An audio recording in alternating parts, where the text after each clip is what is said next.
Okay, Llama Live, we're travelling home edition. How you doing, Von? So far, so good. We're early stages. It's not even 8 o'clock in the morning, and we're trucking home. We actually just passed the broadcast trucks for the Tour Down Under international broadcast.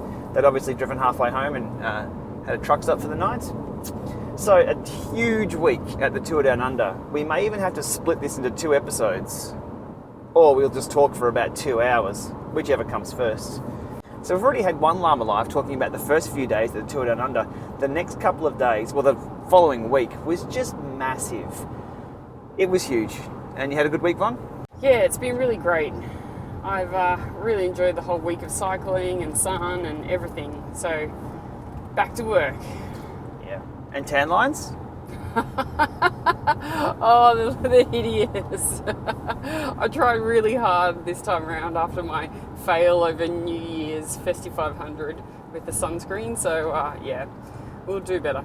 All right. I think in summary to start, it was everything we hoped.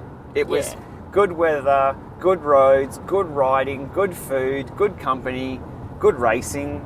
Yeah. Everything, it was exactly what we wanted, which is awesome. Usually it's sort of like, it was kind of okay. You know, if you go to do one of those events. I'm trying to find a rattle in the car here. It's somewhere. But it was brilliant. It was everything we thought. It was hot, it was cold. There was a little bit of rain, but I mean, not too much. We didn't get wet or anything, but it was just a brilliant week. As you've seen with all the videos that have been put out by everyone, not just the stuff that we've done already, but Maven put his Wollonga video out yesterday, which just showed the whole atmosphere on the hill. Yeah, that was only the start of it. Yeah, it was just so nice. Okay, so rewinding back to Monday, we caught up with DC Rainmaker. Ray was in town. So Von and I rode out to Glenelg. We diced with buses through town to get out there at 5:30. It was about 43 degrees. So hot. That was hot. And the buses in Adelaide are like piano accordions. They have a little bendy bit in the middle. So one bus has come past me and pulled in. I'm like, hey, I'm fine. Von's yelling out, look out! I looked around and I'm almost being brushed by the side of a bus. That was a bit hairy. But anyway, we rode out, caught up with Raymaker, went for a ride for 50 Ks or so. And no, it was really good to spend time with Ray. Just and what you see is what you get. He's very transparent with everything and very honest. So we just chatted. It wasn't about, tell me about the latest tech or anything. We were just talking.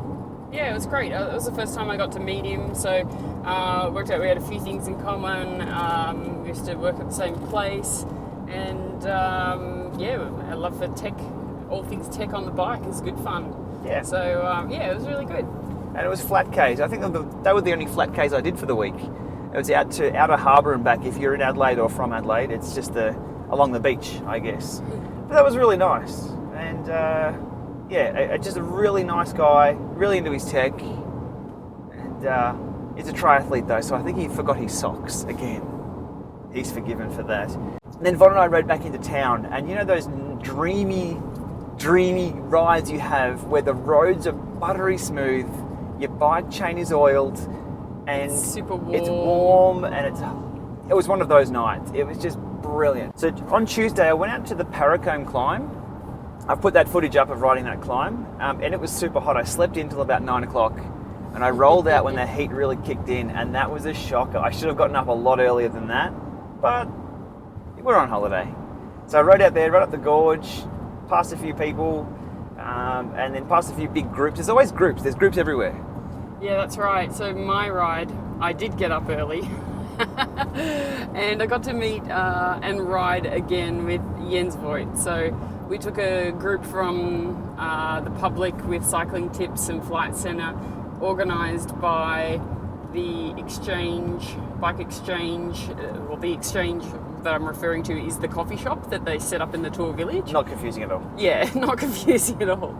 And so we met there at the exchange to then go for a big loop out and about with Jens. How many Ks was that? So that was, I think, only about maybe 35 Ks, and at the very end of it, we met back up at the exchange for coffee, where Jens gave, pretty much a one-on-one talk with our little group.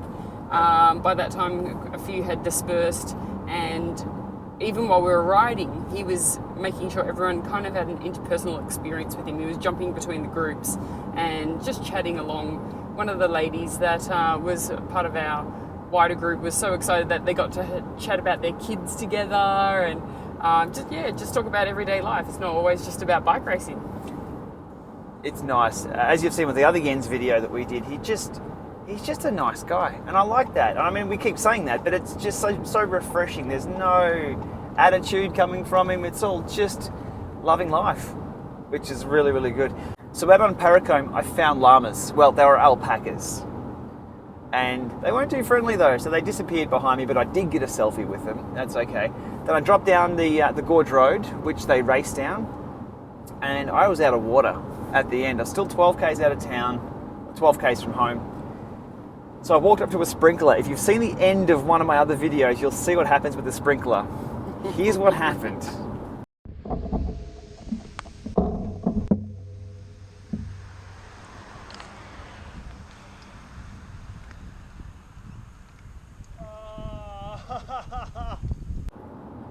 That was a cruel joke. I don't know who was playing, but that was a cruel joke. It was burning hot. I just needed some water and poof, down the sprinkler goes. The one next to it stayed up out of the shot, so I went and got some water out of that, which was handy. So then I got to roll into town. And any other time of year, a sprinkler is just a sprinkler. It's now an oasis in times like this. And you'll see bunches dive towards them. You roll along, there might be a sprinkler going on the road a bit. The whole bunch just goes over. It's a bit of a sprinkle, keeps going. So that was Tuesday. So on to Wednesday, Von. You rolled out early again? Yeah, it was a little bit grey in the morning, but it was nice and clear. We took another bunch out from the tour village up to the Stirling stage. And so one of the features of that Stirling stage is that you have to climb up to Stirling. So we took the group up to Eagle on the Hill and met everyone there for coffee, watched a few of the laps, and then we headed back into town to watch the finish on the main screen. On the big screen at the Athlete Village. So that was the Paracombe climb that you did the day before. That's why I went out early and did it, just to show people what it was all about. And Slade and I rolled out as well. We're up Eagle on the Hill because Slade wanted to recon the TT for the next day. Okay. So we rolled up there and it got cold. So the day prior was 42, 43 degrees. This was 13. It was freezing. I just happened to have arm warmers on just because. Well, early morning I always throw a set of arm warmers on anyway. They come off easy and they store easy in your back pocket. But God, that was cold. It was cold. I had grabbed from one of the tour caravan cars one of those little bags, string bags. I had that on my back as insulation, and then on my front we had the newspapers from each of the team listings. That was shoved down the front. I want to see who's riding straight at the top. I was contemplating making like arm warmers out of paper, but I just couldn't quite work out how mache, it would work. yeah. No, that was freezing. So Slane and I dropped past, and we went to see Von at the start line in Stirling, just to drop past the Flight Centre tent and say good day, maybe grab a free coffee or a free something or other. It was chaos. We couldn't get near it. We were on the other side of the barrier, so the start line, the riders were all lined up ready to start, the tour cars and all the hoo-ha were all there. We couldn't even cross the road, and we had to wheel our bikes through. We jumped on Google Maps and found a back street to get out of there, and we didn't even catch the start. There was just thousands, I won't say hundreds of thousands, but there were thousands of people there. It was huge. Yeah, so in previous years for that similar style of stage, they would normally start in town and then climb up to Stirling and do loops from there. This time around, they actually started in the centre of Stirling. So there was a convergence, let's say. Yeah, and there's not, at least in town, there's roads coming in every direction, so you can get there and you can shortcut everything. Stirling, there's not that many roads around, so everyone was in the one spot, which was fine. I wonder how they go with emergency services allowing that many people in a public place. Well, I can tell you there was no fire hazard that morning. It was freezing. Yeah, because we're just driving past the Grampians, and that is a consideration they have. You've got to evacuate the amount of people. You cannot move out of that place. Even when the tour, disperses and rides up the road, to get out of town takes half an hour, 45 minutes. If you're on a bike, it's not too bad, but you still get held up in traffic. So anyway, just a thought.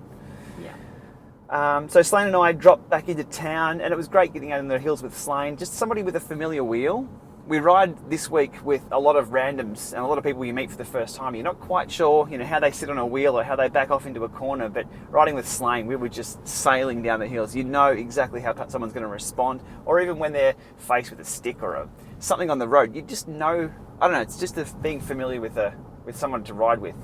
That was super cool. So Batman and Robin were back together and we flew down the hill. Nice. Yeah. It's good to see him.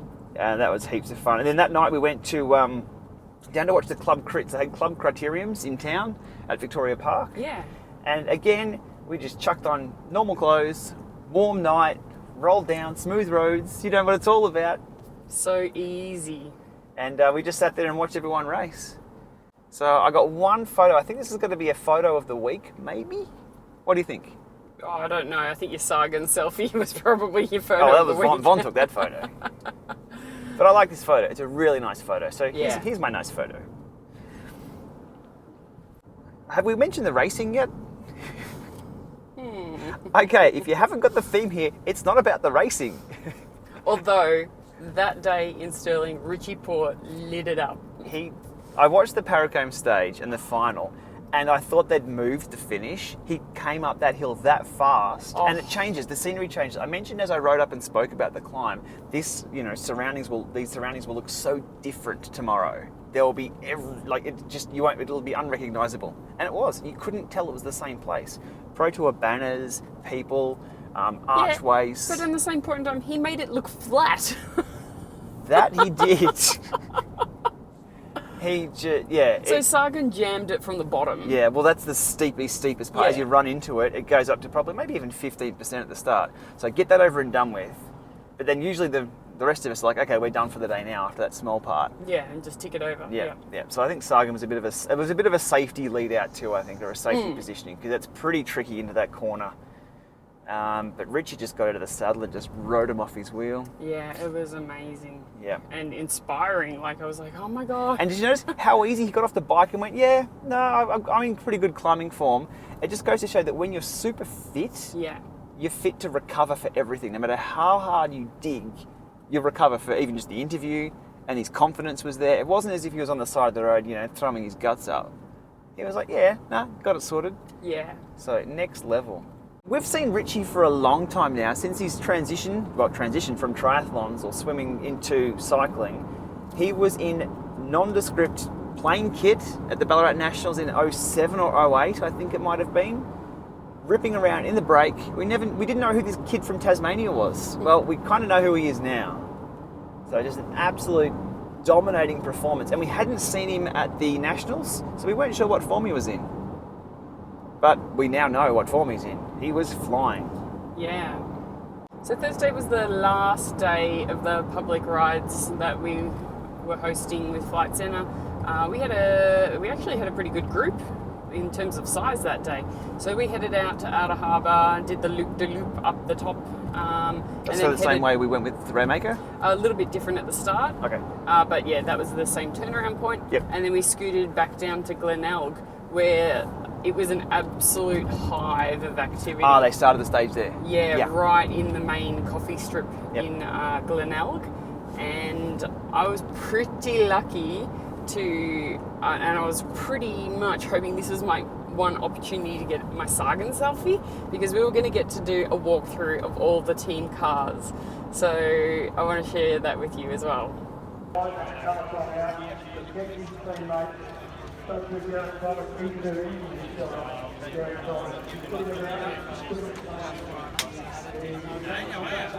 Crazy bananas. Awesome. It's a nice one to get under the belt, isn't it? Yeah, I need it. Everyone, doesn't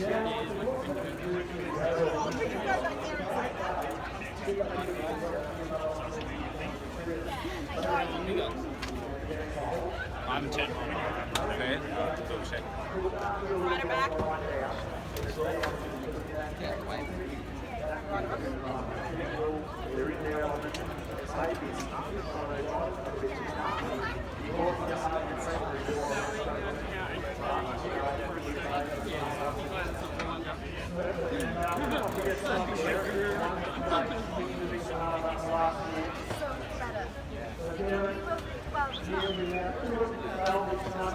Because he doesn't go swimming a bit? Oh, I'm in. All done. Photos all done. Yeah. Yeah. Yeah. Everyone happy. Bastardi. Non lasciare, guarda. Come rilassate, guarda. Però molla. Better as well. So, few riders still to sign on. As you see, a few of the teams still mingling, but certainly Dave now, I'll hand you over. We're showing them a great experience as well.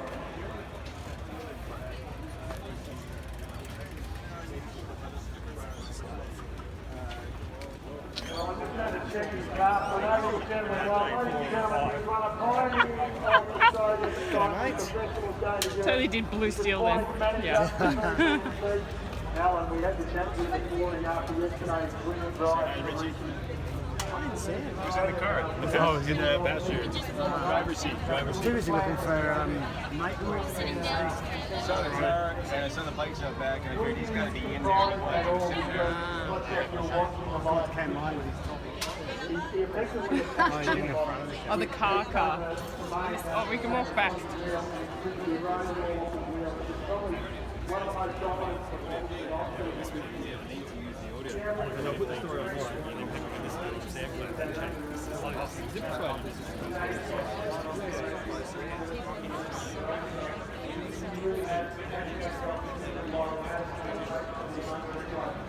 And the harder the race was going to be, it was always going to get better in his interest.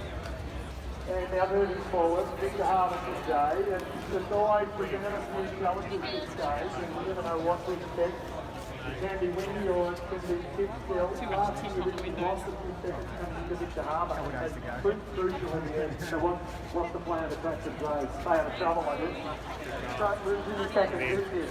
No, I think you learned from your mistakes and last year's enforcement, unfortunately, came in front of them and playing this and not letting them hit. You're right there, and if we look just back at the last 5, 6, 7 years, the Tour de France winners have all been consistent throughout the season. They've all been building on the confidence, do his job here, around and them, he'll go into races. building, towards that Tour de France, which is the pinnacle of the season. And I think, no matter how early you start riding good, you saw Chris Froome winning last year in February in Victoria, and Richie, being in great form already, is a precursor for the rest of the season. We've got a fine program planned out for him. Not a lot of races, but a lot Simon Gascaria, let's have a word with Simon. How are you doing today, Simon? This is the website. This is the man behind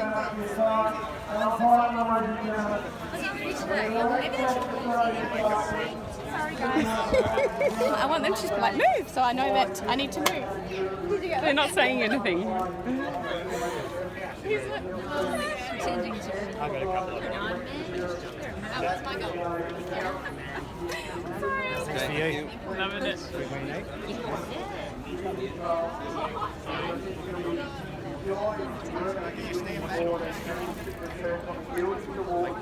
That's right. So the confidence that it takes away from yesterday, and I guess the reason stage all panned out for the rest of this week.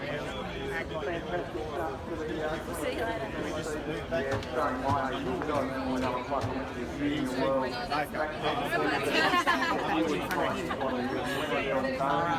No teams originally race over in Europe. It also takes support in that you've got the Australian riders now, Miles Dobson and Rowan Dennis here, Ricky as well. So it's great to have Hunter around you, and Ricky got Miles Dobson and Rowan Dennis there. We've been Tyler Farrar sign on. So we're getting down to the final riders. I don't think so. One rider left. Get away with it. UAE Abdul Dhabi. So he's the final rider, Dave, to sign on. That's it. Next week, we actually had a good ride on Tuesday last year in the harbour. Shannon, we enjoy. We have to get out of here. But then was UAE Abu Dhabi. Come on, guys. Right. It's my one opportunity to get a selfie. Alright, keep going through, guys. Teammate, I think it's Diego Ulisi, who we spoke to earlier, the great Italian. He's in a good position. He's in 6th place overall. So they'll try and protect him as well. But it's a good start for a new team in the World Tour. Certainly is, and not that he was looking at, but Ben Swift timed very well yesterday. He didn't finish too far behind those leaders, so that shows he's in good form. But he's right, he was sitting second to Simon Gerrans. A little bit different with the circuits, but he knows this stage, on the brakes. and he'll certainly be looking to do it. So one rider left to sign on, Ben Swift from the UAE Abu Dhabi team is the last rider for sign on. All the rest have done, and they're getting ready back to team vehicles. And we spoke yesterday, they're sitting back there just sitting calm and relaxed and just working their way through, getting some drinks and food ready, checking their bikes are all ready to go. And tricky there, they go down towards not on the coast, but good conditions for that first 50-60 kilometres. Good positions here, we're surrounded by buildings, and but I think once you get out of here, it's going to be game on, because they'll climb up out of Adelaide. And then there's just a couple of sections, I know in previous years, down towards Victor Harbour, you go across the top, it's fairly open in front of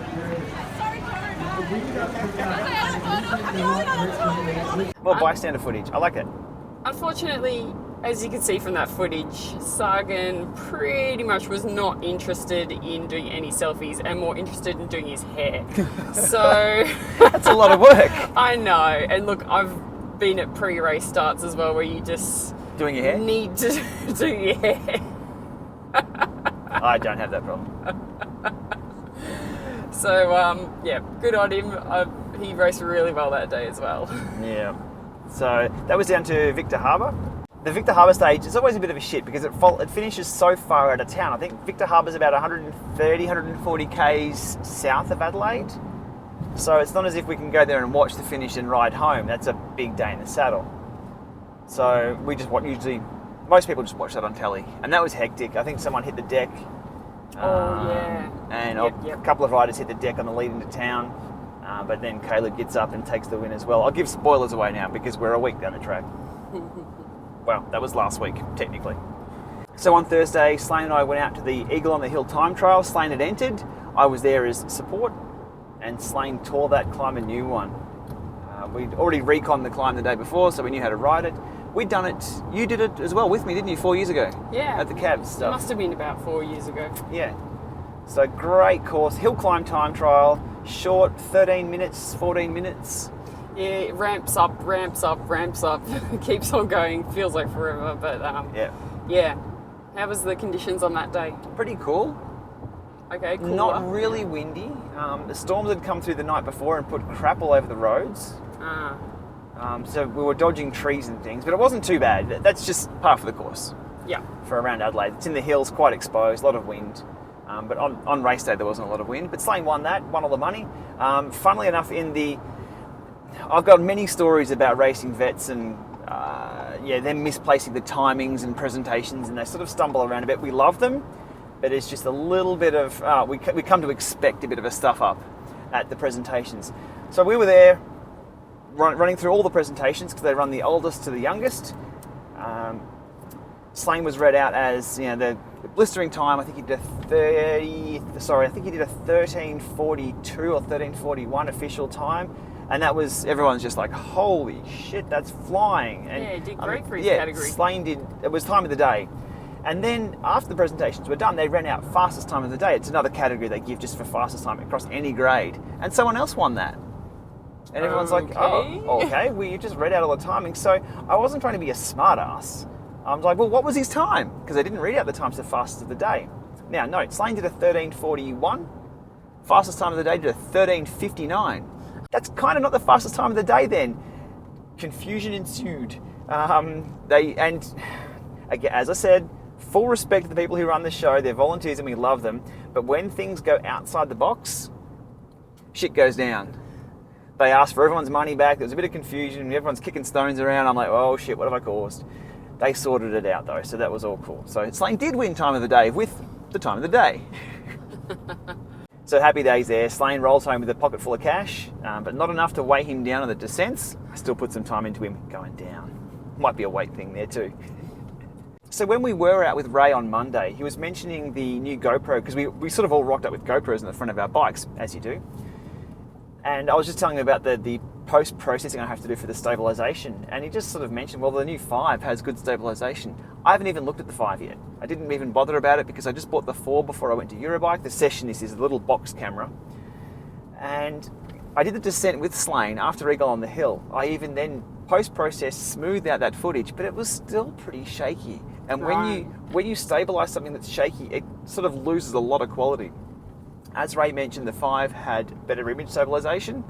Better sound cancellation as well. Yeah, it's just the upgrade, just a more polished version for everything, for that specific application anyway, for on-bike footage. So I price matched. It was $449 Australian. I price matched and went to JB Hi-Fi and got it for $387 or $389. Wow. So I went and bought one straight away, and so we now own more cameras. It's always good to have hardware stabilisation rather than the software stuff, from what I find anyway. Alrighty, so Friday, we had a Zwift ride. We caught up with everyone from Zwift. We only had about 15 or so turn up. The main Zwift event was that night. We were having people catching up for beers and drinks, and we had a sprint competition, just a standard Zwift party get together. But we had a Zwift ride. We had about 15 or so show up. Again, it was pretty chilly.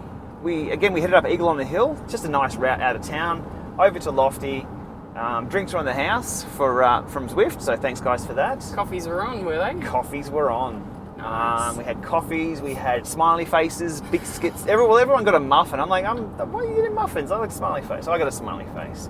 Nice. And funny story, somebody see me in the line there and said, oh, Shane, can I get a selfie with, my mate rides Zwift a lot. Can I get a photo with you? I'll post it through to my mate.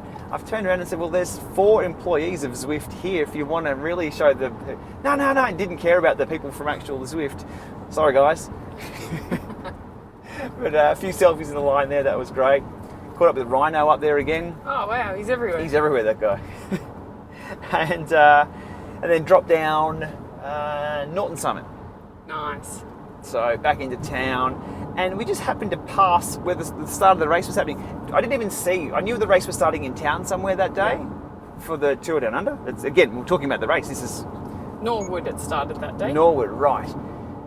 So we just took a left turn, and then here's the start of a Pro Tour race. Like, we didn't even plan it. It just happened to be that we're in the area going past. That's what's so awesome about Adelaide. And again, thousands and thousands of people. And Von just happened to be there. I didn't even know where you were that morning, but we crossed paths with Von and rode back into town from there. But it's just, that's what it's all about. You're sort of just riding around on bikes and, oh, look, Pro Tour race. No, it was a great morning. I headed out with 100 of my best mates with the Rafa Women's Ride. That's an organised ride that they've been running for the last 4 or 5 years in Adelaide. And so the women that I've been riding with up in Sydney were there, the chicks from Perth that I've spent time with the year before last, and of course my Melbourne buddies as well, because we ride every week together. And it took us on an amazing route that I hadn't done all of those back roads before, but we had special guests in there from Simon Mottram, the owner of and CEO of Rafa. We also had Beth Derea, the team manager for Canyon SRAM, and we had the whole Canyon SRAM team riding with us. So they were interspersed throughout the bunch.